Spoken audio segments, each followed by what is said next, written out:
Hi hello ನಮಸ್ತೆ. ಮಸಾಲ ಮಜ್ಜಿಗೆ ಮಾಡೋದು ಹೇಗೆ ಅಂತ ನೋಡ್ಕೊಂಬರೋಣ ಬನ್ನಿ.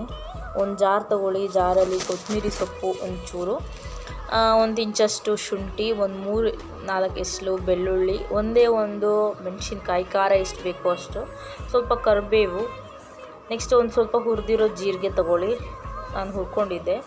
ಆ್ಯಂಡ್ ಒಂದು ಸ್ವಲ್ಪ ಉಪ್ಪು ರುಚಿಗೆ ಎಷ್ಟು ಬೇಕೋ ಅಷ್ಟು, ಆ್ಯಂಡ್ ರುಬ್ಕೋಬೇಕು. ಸಾರಿ, ನಾನು ನೀರು ಹಾಕೋದು ಮರ್ತ್ಬಿಟ್ಟಿದ್ದೆ. ನಂತರ ರುಬ್ಕೊಳ್ಳಿ. ಆಮೇಲೆ ಒಂದು ತಪ್ಪಲೆಗೆ ಮಜ್ಜಿಗೆ ಅಥವಾ ಮೊಸರು, ಕಡ್ದಿರೋ ಮಜ್ಜಿಗೆನ ಹಾಕ್ಕೊಳ್ಳಿ. ಹಾಕ್ಕೊಂಡಾದ್ಮೇಲೆ ಮಸಾಲೆ ಮಿಕ್ಸ್ ಮಾಡ್ಕೋಬೇಕು.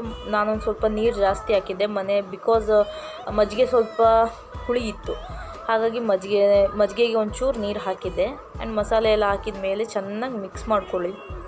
ಕ್ಲೀನಾಗಿ ಮಿಕ್ಸ್ ಆಗಬೇಕು. ಮಿಕ್ಸ್ ಆದಮೇಲೆ ಸರ್ವ್ ಮಾಡಿ ಕುಡಿಯೋಕ್ಕೆ ತುಂಬ ಚೆನ್ನಾಗಿರುತ್ತೆ. ಬೇಸಿಗೆಯಲ್ಲಿ ಟ್ರೈ ಮಾಡಿ ಒಂದು ಸಲ ನೀವು ಕೂಡ.